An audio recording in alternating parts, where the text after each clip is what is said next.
Welcome to 2 cents Short of a Dollar, the show where we give our 2 cents and keep it 100. We're your hosts. That's Motiz. I'm Rue. Today, before we jump into it, I'm gonna say subscribe to the channel, please. But Artur Beterbiev, he goes in against Callum Smith and takes care of business.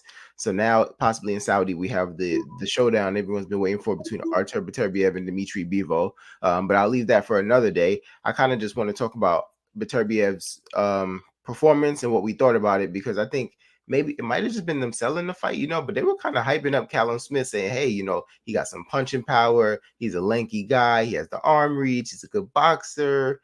Don't let that Canelo fight fool you. So like post-fight reaction, what did you think after you saw the fight? To be honest, I knew Artur was going to dominate him. I knew he was going to stop him. I knew that. I knew that for a fact. Callum Smith, he's a decent puncher. He especially with that, he's an awkward fighter with the left hook. He's, stopped many of his previous opponents since moving up. But some of the fighters that I feel like some of the fighters he fought was not enough to even put him in that position to even fight Artur, if I'm being completely honest, right? Especially putting him over even Yard. Yeah, I know Yard lost to Artur, but still, like, I would have liked to see him fight against Yard before going up and stepping up to Artur to begin with, right? Some top tier competition before just feeding him to the lion. But Artur continues to prove, age is nothing but a number, right? Because people tend to bring up his age, which makes absolutely no sense to me, because you keep bringing up his age, but he's dominating these fighters.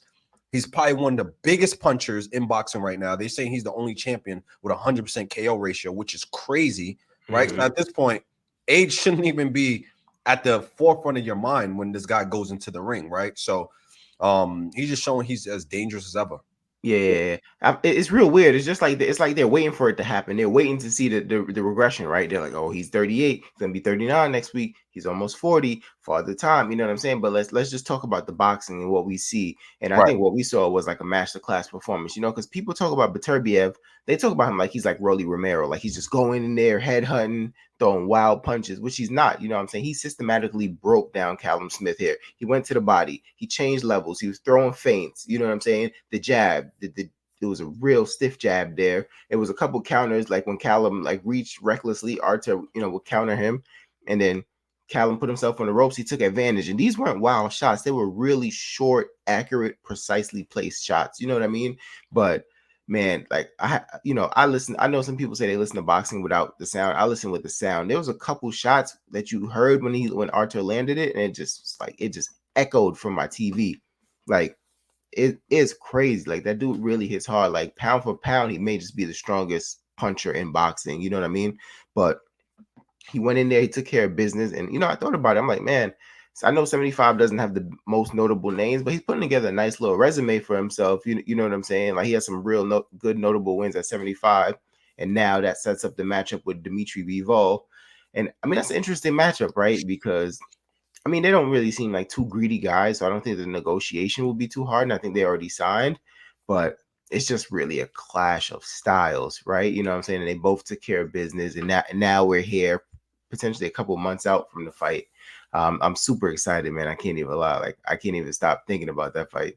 Yeah, man. And it's funny because we've talked about that fight years ago, right? We've been talking about, like, yo, these are the two guys here, like, and I just, like, so much so, like, and I've always been fascinated with Artur, right? We always talk about, like, even when we see these interviews, like even David Benavidez, when he's asked about Artur, his eyes kind of like raise up in a way where he's a bit hesitant in what he's going to say next. And even some of his sparring partners, Arthur's sparring partners, they don't even, they don't want to guess. They don't want to wait a second. When they ask who's your toughest spar, Artur, like they all say, and they all say they wanted the camp to end because of how brutal this guy is, right? And right, like, and how hard he hits.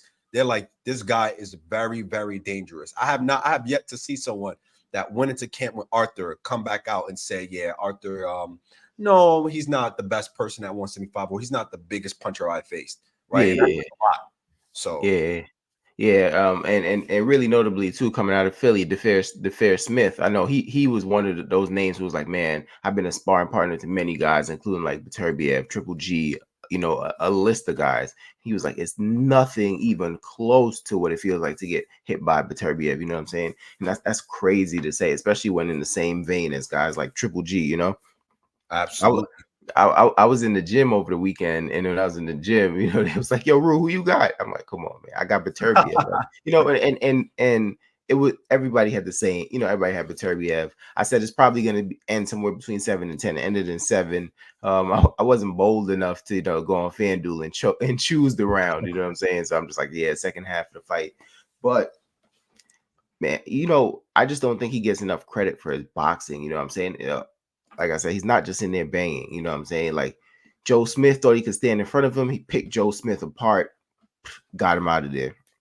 Yard, who I think is a pretty good boxer, there was some back and forth there, but you know what I'm saying? Like he eventually just breaks you down. You know what I'm saying? It's not like it's not like he's just landing that one lucky punch. Like he's wearing you down. Then he's gonna get to you, and then that's kind of like what I'm thinking of this Bivol fight. I do think if anybody can beat Beterbiev, it's Bivol because his style and but he has to fight a perfect fight for 12 rounds. You know what I'm saying? You have to avoid the big right hand, but you have to keep yourself off the ropes as well. And like I said, this guy's not just headhunting. He's a good boxer. I think the rounds are going to go back and forth. Like Bivol will get around, Beterbiev will get around, but can Bivol do enough to keep him honest? Is Bivol's jab and his combos enough to keep Beterbiev at bay? One thing I can say is when you're punching, Beterbiev's not really punching through your punches. You know what I'm saying? So can Bivol keep enough activity to keep him off of him?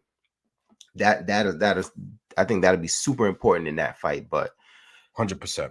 man, 100%. I have yo, to use his range, his length, and like you mentioned, Arthur, he has an Olympic background, right? So he can box. He's been yeah, boxing. So and he yeah. got like over 300 fights and probably like 5 losses. Like, You know what I'm saying? And then like, him and Usyk fought in amateurs 3 times and they split 2-1 in favor of Usyk. You know what I'm saying? And like, come on, bro. Like just that's a feat in its own. You know what I'm saying? Like yeah, come on, bro. But like the dude can really, really fight.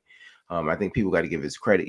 I could think back to like when Canelo went to 75 to fight Kovalev. when he Yeah, stopped Kovalev. yeah, when Okay. he stopped Kovalev, Kenny is the biggest Canelo fan. Canelo could do no wrong to Kenny, and then he's like, "Yo, yeah, my man going to 75." I'm like, "Yo, but there's 2 guys at 75 that he won't fight," and this was years ago. You know what I'm saying? Right. I didn't think he was really going to do it, but he did fight one of them, which is Bivol. I told him, I'm like, he's not going to fight Bivol. He's not going to fight Beterbiev.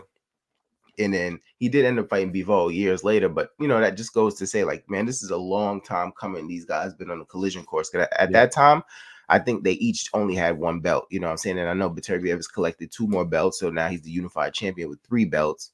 Right. But man, I think this is gonna be a real good undisputed fight. Yeah. Yeah. I'm not gonna lie. Really, really good. It looks like right now Arthur appears to have the better resume, right? I mean, Bivol has Canelo, right? But in terms Mhm. of meaningful resume, I think, and he's active. He's continuously active, and he's just leaving a trailblaze. And I think Bivol, I don't think he's scared of Arthur at all, but he knows how dangerous Arthur really is. And I think when the fight actually happens, I think it's gonna be, it's gonna be fireworks. You know what I mean? And I Yeah. can't wait for that fight. That's a fight I'm really looking forward to this year. Yeah. And I think it's gonna happen soon too. So I don't think we have to worry about anybody getting too old or anything like that. Like Yeah. they both recently just had a fight, so no tune-ups needed. You know what I'm saying? Like it's gonna go down. I think that's gonna be a huge fight. You know what I'm saying? Fight of the year kind of potential. Yeah, 100%. I agree with you on that. Yeah. Yeah.